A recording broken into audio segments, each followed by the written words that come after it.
Karen Panetta is an IEEE Fellow and Dean for Graduate Education at Tufts University. She earned her Ph.D. and MS degrees from Northeastern University and a BS degree in computer engineering from Boston University. She championed STEM diversity and founded Nerd Girls, whose mission is to encourage and inspire girls that they can change their world around them by pursuing science, technology, engineering, art, and mathematics. She is also the Editor-in-Chief of IEEE Women in Engineering magazine. She has created technology to aid in cancer diagnosis, homeland security, and safety applications for first responders. And her life's commitment is to solve humanitarian challenges using technology and empowering youth to change the world. Karen, thank you so much for joining us. Thank you. It's a pleasure to be here, Jackie. So, did you always want to be an engineer? Were you always interested in technology, or how did you decide to pursue this career? Well, the answer to that is no, because I didn't even know what an engineer was. And my daddy, who really wanted me to be a civil engineer, recognized when I was very young that I had the potential to do science and math. So he said, "You will be an engineer." I had no clue what it was. And one of the biggest things that he said to me is, engineering is going to give you a secure financial future. And that's important for you because you have a very expensive shopping habit. And I want you never to have to depend on anybody else to support that bad habit.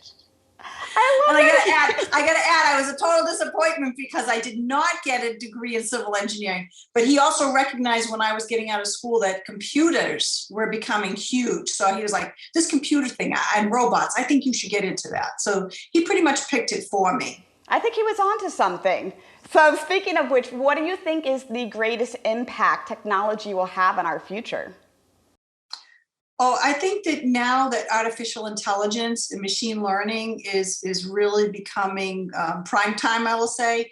We always had these concepts before of neural networks, but because computing itself and cloud computing and 5G and all these technologies have advanced, it's now the infrastructure to support, an investigation of pretty much huge, massive data sets and helping humans to perceive information that we never thought about. So if you think about it, I define AI as, the ability, giving us the ability to explain, explore, and expand our human knowledge base. And I think that that's going to help us develop new technology to solve world problems much faster. And if you look at the COVID vaccine, that's a prime example of how much simulation went into that rather than the old-fashioned, trial by error types of manual things that we've done.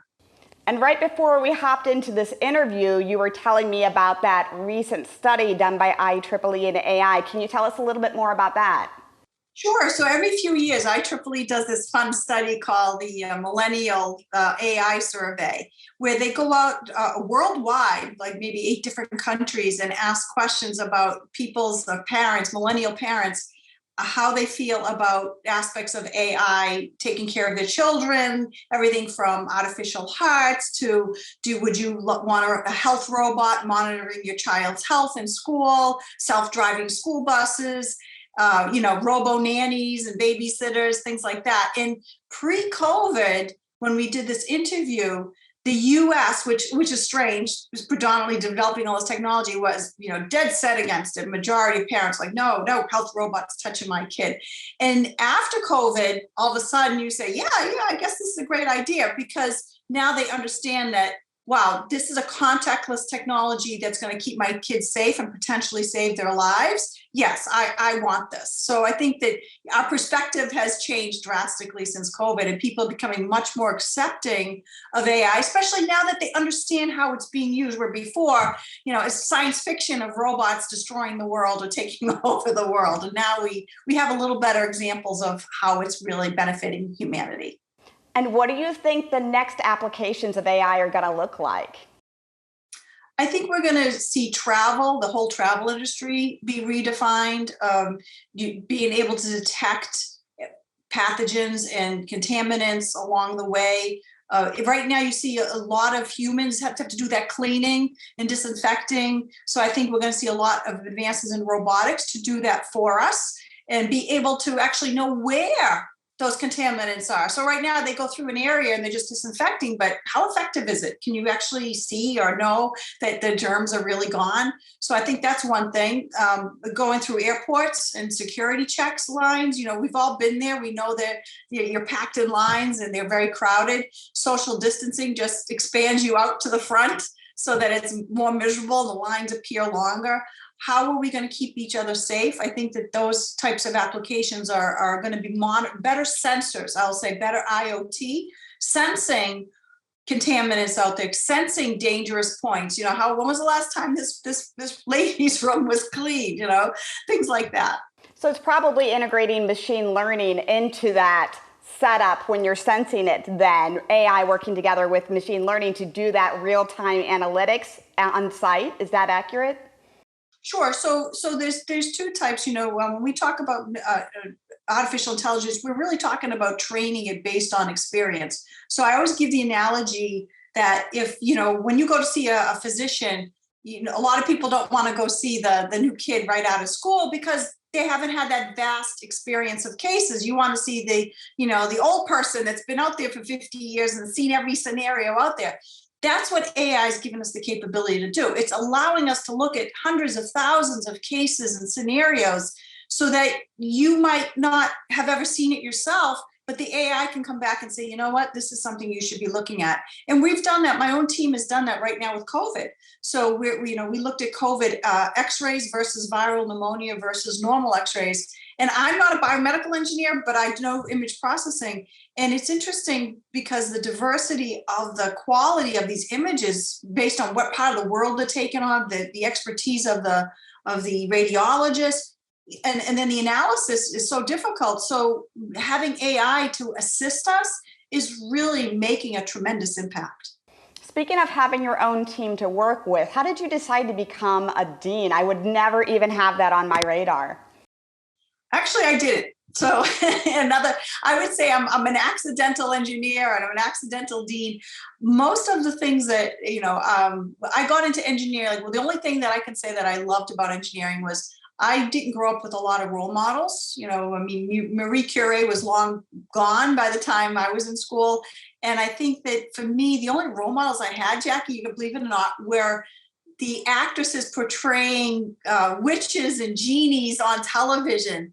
So magic to me was the engineering, like, oh, wouldn't it be really cool if I could do these types of things? So the magic to me was in all those different types of things that they could do and how they could change things.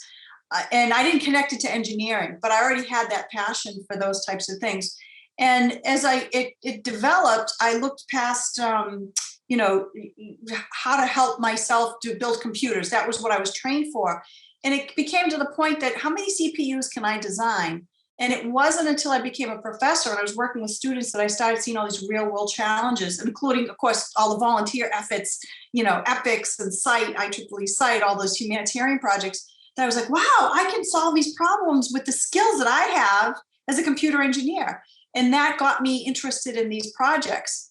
And at that time, this is where the truth time, I did actually try to move up to be, an associate dean. And like all of us, we hear no quite a bit. So I heard no.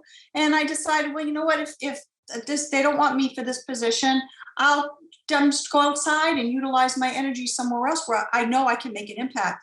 So I focused a lot of my energies doing these humanitarian projects around the world, in India, in Malawi, you name it. And we made tremendous impacts. And all of a sudden, the whole world knows who you are because IEEE is so, such a tight-knit community, but we do such great, wonderful things that when I came back to my institution, even though I never left, it was like, wow, you did this. Wow, you did that. And then all of a sudden I was like, yeah, you should be dean. And this is something that I've experienced or I've seen too. I've seen so many people or heard so many of my friends talk about putting in those extra hours in corporate America to rise in the ranks. And yes, that absolutely is a path forward. But my experience has been more similar to yours too, that I did extracurricular philanthropic activities on an international level. And through that, I got the leadership skills that I was then able to use in my daytime job. So it was interesting. I'm curious if you had any pushback at the time, but at the time I had so many friends and even family members questioning why I was devoting my hours to an activity I was passionate about. And it was because I believed in it, but I also believed in developing those skills and that those would have real and genuine value. Jackie, I am so glad you brought this up because, first of all, my father, every time I'd say I'm going to this trip for IEEE, he'd say, but you're not making any money on it. There's no money. When are you going to get paid? So anything when he heard IEEE, he was like, "What? Why are you doing this?" But so that, yes, I heard that quite a bit. But I think the other thing that you brought up was, there's a career path. And matter of fact, this is the theme of the upcoming IEEE Women in Engineering magazine issue that I'm the editor-in-chief for, is that we all have this vision of this beautiful linear path to success. And it's not, it's a zigzag, right? It's a zig. Sometimes it goes down and it goes up. And I think that that's why a lot of people give up, is because we have expectations that everything is going to be linear, and life is not linear. I think we've found that out with COVID. And the skills on it, the thing I want to hit on it, because you really hit the nail on the head, was the skills I learned, the leadership skills I learned. I didn't get that on my job. I did not get the leadership skills. I didn't even get teacher training on my job. I got everything through IEEE. And people don't realize that. They're like, well, where did you get to be such a wonderful, engaging teacher? Well, they threw the books at me, literally, when I started teaching. They handed me the textbooks, say, here's your 2 classes, here's your 180 students, go teach. And there was no support. So reaching out to people at IEEE, seeing other people, all our educational activities, tutorials, and all the great resources we have. There isn't anything I can't ask. Even Robert's rules, I know how to lead a meeting, and people are like, where the heck did you learn that? Well, you go to IEEE, you're going to learn how to lead a meeting. Oh, absolutely. Which is funny. You mentioned about you think it's going to be a straight line. With what we're seeing, within the last 10 years, especially within the last year with digital transformation, where jobs are being created that never existed before, roles are being created, the idea that we could predict what our trajectory of our career looks like, when there might be positions that we have in the future, companies that we work for in the future that don't even exist right now. It's just, I find it so dated, at least my mindset, what it was for a while there, that I thought I could predict what I'm doing 5-10 years. And so I try to build out a loose plan. But in technology, if you're in the engineering field, I feel like we have to recognize there's no way we could, because we don't know what the next steps are. So having transferable skill sets really is where it makes sense. Absolutely. And the other thing, Jackie, is, you bring it up, is people, like, I'm trained as a computer engineer. I design CPUs, but I do simulation. I do biomedical engineering. I'm an adjunct faculty in mechanical engineering. I do robotics. It's you can't just be a computer engineer anymore. You might get that fundamental training, but you have to be able to move across these boundaries, these interdisciplinary boundaries. That's really a critical skill that we have to learn. So whenever I get a student that says, I only want to do digital, I don't want to see any analog, I don't want to see any programming, I don't want to see, you can't be that way. You have to be open. I used to joke because I didn't like to write. I was like, I don't want to write. Well, now I'm editor-in-chief of the magazine. I write all the time. And that's a skill I had to build. You have to build these skills. And again, if you're not willing to try, and say, now I love it. Now it's like, now I know how to tell a story. And I think that that's part of it, is just because you don't like it now, if you keep trying and you try different avenues, just like a job, right? You go to a job and you're like, oh my God, I don't like this job. Therefore, I'm not cut out for engineering. I want to leave the whole discipline.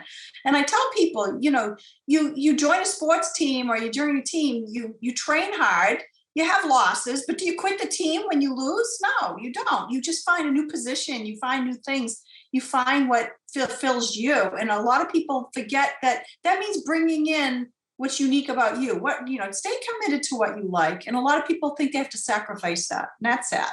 So I was going to ask you, you are a prolific writer, you are a prolific speaker on STEM advocacy. Considering you started out trying to fund your shopping habits What makes you so passionate about writing and speaking on this topic now? The things that I thought were common sense or that were obvious to me weren't obvious to other people, So I realized that was something special. It was like I designed my Nerd Girls program over 27 years ago. And the whole concept was, young ladies weren't seeing role models that were successful engineers. They were, all the role models we had were long gone, or they didn't look like them. They didn't come from the same backgrounds. And they also thought that it was a very, mutually exclusive, you must be a pizza eating, cave eating, video gamer from the start. You can't like shopping, you can't like sports, you can't like dancing, you can't like art. And I got students to understand that no, your passions are what make you innovative and very special. And if we want mass-produced engineers that are just all the same, you're not going to have very creative and innovative problem solvers. And that message was, when I first came out, and people calling it Nerd Girls, I mean, oh my God, what are you doing? You're bringing women back. But when they saw what I was doing, they also recognized that, what we're doing for women is really good for all youth. It's not just a woman thing. And I always give the example of, gender equity in projects was one of the first things that I promoted. And people said, well, what does that even mean? I said, well, one of the projects they wanted me to lead was smashing concrete to test structural strength, or wrapping coils to, make a radio, things like that. And I was like, I don't want to do this as the faculty member. Why would another kid want to do it? So, and the analogy I give is, if I had a project saying, okay, everybody, boys, girls, we're going to design high heel shoes.